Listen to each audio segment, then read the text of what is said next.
Hello, my dear children. Today we have a new unit to learn, that is, Nonviolence, Wisdom, Power. In the first page of the unit, we can see a poem which is written by Vailopilli Sridhara Menon. What was that?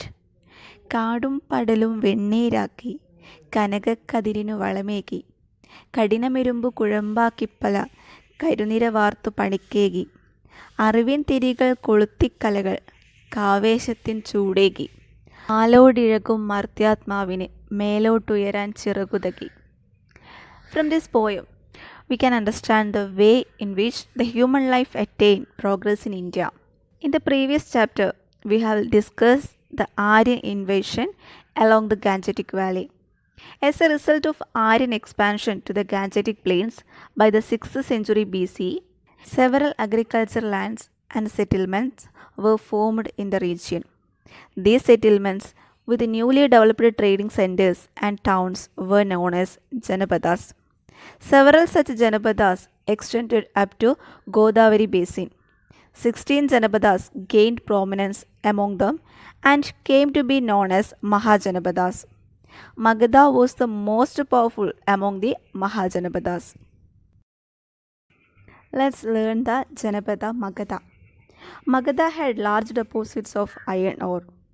The use of iron weapons and implements were instrumental in the growth of Magadha.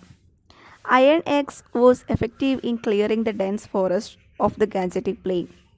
They were able to till hard soil using iron plowshare. Consequently, agriculture production increased. This stimulated trade and the subsequent growth of cities. Magadha attained prosperity with the progress of agriculture and trade. This helped Magadha to organize a huge army and conquer the nearby regions. Rulers of Magadha during the region annexed other Janapadas to Magadha, thus making it a large kingdom. From the paragraph about Magadha, we can understand various factors that helped Magadha to grow as a powerful kingdom. First one, large deposits of iron ore. Increase in the agriculture production, progress of trade, etc., were helped Magadha to grow as a powerful kingdom. In your textbook, we can see a proclamation of King Bimbisara of Magadha. Let's read the proclamation. This is an order from His Highness. Nobody should practice animal sacrifice as part of yajna henceforth. Bloodshedding, rituals, and offerings in the form of flesh are not permitted. Acquiring knowledge is life. This proclamation stipulates that only the kind are best served with kindness. This is the order from His Highness. From the proclamation, we can understand the importance of ahimsa. From the above paragraph, we can understand the role of agriculture progress in the growth of Magadha to a powerful kingdom. Cattle were the backbone of agriculture sector in those days. They were essential for plowing and a source of manure. Extensive killing of cattle as offerings during the yagas adversely affected agriculture. It is in this context that King Bimbisara made such a royal proclamation. During those periods, Buddhism and Jainism evolved against the inequalities that existed in the society. Jainism, propagated by Vardhamana Mahavira, and Buddhism by Gautama Buddha, gave emphasis to ahimsa. It was widespread animal sacrifice that prompted Buddha and Mahavira to spread the doctrine of ahimsa. They preached their ideology in the language of the common man. Prakrit was the language that Mahavira used, while Buddha used Pali language. Mahavira and Buddha were brought up in royal families in the lap of every luxury. Still, they were unhappy and worried about the sufferings of the common man and thought of the ways to relieve them of their sufferings. We can see a box.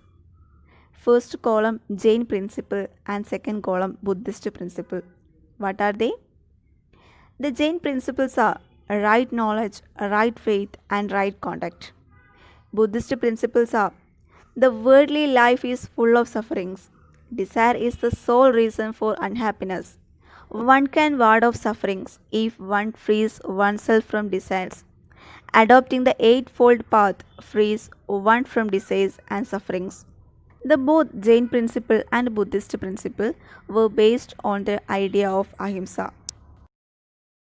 In your textbook, we can see a national emblem. It is taken from the pillar erected by Emperor Ashoka at Saranath. The Dharma Chakra of Ashoka, depicted in the emblem, can be seen at the center of our national flag. Ashoka was the most important among the kings of Maurya dynasty, with Magadha as their capital. It was Chandragupta Maurya who established the Maurya dynasty. What is meant by Arthashastra?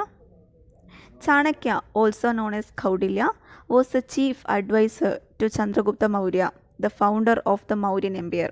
Arthashastra is the greatest work of Chanakya. It is discussed how a powerful and effective administration should be organized. Let's discuss what are the duty of a king. There will be peace in the kingdom only if different sections of people coexist harmoniously. To ensure this in this empire, Ashoka adopted the policy of Dharma or Dhamma. Dhamma aimed maintaining peace in the nation by promoting unity and tolerance among the people. Some of the ideals of it are given in your textbook itself.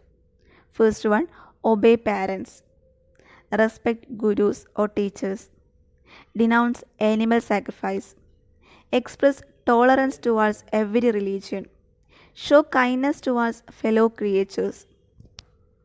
Ashoka conveyed his directions, decisions, and dharma to his subjects through stone edicts. These edicts were placed along the sides of the main roads and in the city centers. We can see in your textbook that Ashoka's stone edict. Buddhism inspired Ashoka to propagate dharma. Ashoka had waged many wars to expand his kingdom. The war with the kingdom of Kalinga was the most important among them. In this war, Kalinga was defeated. It was after the Kalinga War, which caused the death and devastation of many people, that Ashoka adopted Buddhism. He played a significant role in propagating Buddhism in different parts of the world.